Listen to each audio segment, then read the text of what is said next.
பரிசுத்த வேதாகமம் புதிய ஏற்பாடு அப்போஸ்தலர் நடபடிகள் 14ஆம் அதிகாரம். இக்கோனியா பட்டணத்திலே அவர்கள் இருவரும் யூதருடைய ஜெப ஆலயத்தில் பிரவேசித்து யூதரிலும் கிரேக்கரிலும் திரளான ஜனங்கள் விசுவாசிக்கத்தக்கதாக பிரசங்கித்தார்கள். விசுவாசியாத யூதர்கள் சகோதரருக்கு விரோதமாக புறஜாதியாருடைய மனதை எழுப்பிவிட்டு பகை உண்டாக்கினார்கள். அவர்கள் அங்கே அநேக நாள் சஞ்சரித்து கர்த்தரை முன்னிட்டு தைரியமுள்ளவர்களாய் போதகம் பண்ணினார்கள்.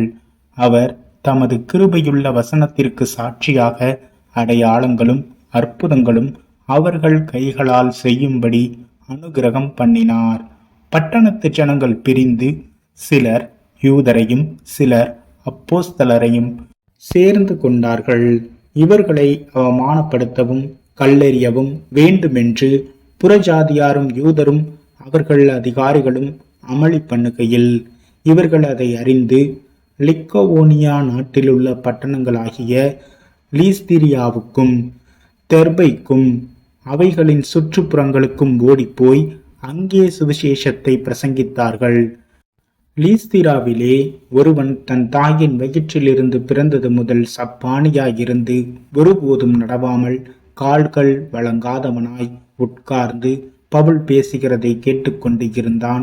அவனை பவுல் உற்று பார்த்து, இரட்சிப்புக்கேற்ற விசுவாசம் அவனுக்கு உண்டென்று கண்டு, நீ எழுந்து காலூன்றி நிமிர்ந்து நில் என்று உரத்த சத்தத்தோடே சொன்னான். உடனே அவன் குதித்தெழுந்து நடந்தான். பவுல் செய்ததை ஜனங்கள் கண்டு, தேவர்கள் மனுஷ ரூபமெடுத்து நம்மிடத்தில் இறங்கி வந்திருக்கிறார்கள் என்று லிக்கவோனியா பாஷையிலே சத்தமிட்டு சொல்லி பர்னபாவை யூபித்தர் என்றும் பவுல் பிரசங்கத்தை நடத்தினவனானபடியினால் அவனை மெர்க்குரி என்றும் சொன்னார்கள். அல்லாமலும் பட்டணத்துக்கு முன்னே இருந்த யூபித்தருடைய கோவில் பூஜாரி எருதுகளையும் பூ மாலைகளையும் வாசல் அண்டையிலே கொண்டு வந்து ஜனங்களோடே கூட அவர்களுக்கு பலியிட மனதாயிருந்தான். அப்போஸ்தலராகிய பர்னபாவும் பவுலும் அதை கேட்டபொழுது தங்கள் வஸ்திரங்களை கிழித்து கொண்டு கூட்டத்துக்குள்ளே ஓடி உரத்த சத்தமாய், மனுஷரே, ஏன் எப்படி செய்கிறீர்கள்? நாங்களும் உங்களைப் போல பாடுள்ள மனுஷர்தானே. நீங்கள் இந்த வீணான தேவர்களை விட்டு வானத்தையும் பூமியையும் சமுத்திரத்தையும் அவைகளில் உள்ள யாவற்றையும் உண்டாக்கின ஜீவனுள்ள தேவனிடத்திற்கு திரும்ப வேண்டும் என்று உங்களுக்கு பிரசங்கிக்கிறோம். சென்ற காலங்களில் அவர் சகல ஜனங்களையும் தங்கள் தங்கள் வழிகளிலே நடக்கவிட்டிருந்தும் அவர் நன்மை செய்து வந்து வானத்திலிருந்து மழைகளையும் செழிப்புள்ள காலங்களையும் நமக்கு தந்து ஆகாரத்தினாலும் சந்தோஷத்தினாலும் நம்முடைய இருதயங்களை நிரப்பி இவ்விதமாய் அவர் தம்மை குறித்து சாட்சி விளங்க பண்ணாதிருந்ததில்லை என்றார்கள். இப்படி அவர்கள் சொல்லியும் தங்களுக்கு ஜனங்கள் பலியிடாதபடிக்கு அவர்களை அமர்த்துகிறது அரிதாயிருந்தது. பின்பு அந்தியோகியாவிலும் இக்கோனியாவிலும் இருந்து சில யூதர்கள் வந்து ஜனங்களுக்கு போதனை செய்து பவுலை கல்லெறிந்து அவன் மரித்து போனான் என்று எண்ணி அவனை பட்டணத்துக்கு வெளியிலே இழுத்து கொண்டு போனார்கள். சீஷர்கள் அவனை சூழ்ந்து நிற்கையில் அவன் எழுந்து பட்டணத்திற்குள் பிரவேசித்தான்.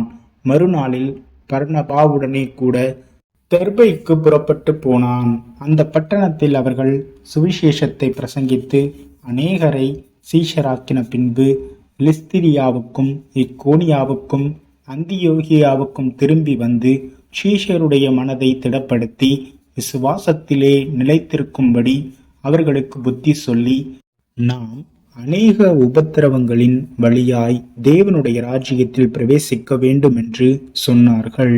அல்லாமலும் அந்தந்த சபைகளில் அவர்களுக்கு மூப்பர்களை ஏற்படுத்தி வைத்து உபவாசித்து ஜெபம் பண்ணி அவர்கள் விசுவாசித்து பற்றி கொண்ட கர்த்தருக்கு அவர்களை ஒப்புவித்தார்கள்.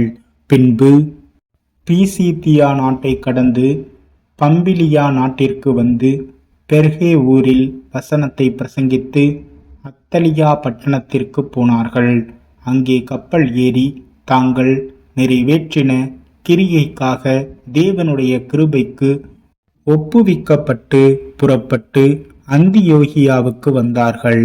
அவர்கள் அங்கே சேர்ந்த பொழுது சபையை கூடிவர செய்து தேவன் தங்களை கொண்டு செய்தவைகளையும் அவர் புறஜாதிகளுக்கு விசுவாசத்தின் கதவை திறந்ததையும் அறிவித்து அங்கே சீஷருடனே கூட அநேக நாள் சஞ்சரித்தார்கள்.